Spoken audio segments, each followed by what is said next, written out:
Hello everyone, myself Anjali. I have cleared the December 2023 NET-LS exam.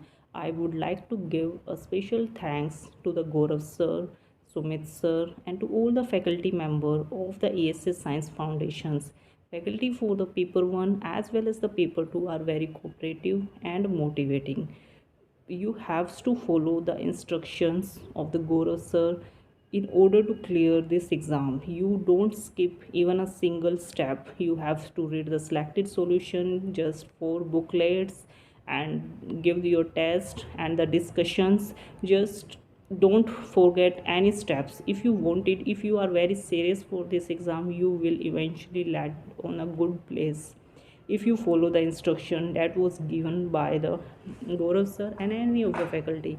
I would highly recommend A.S.S Science Foundation to all the aspirants who wish to perform well in the field of environmental science.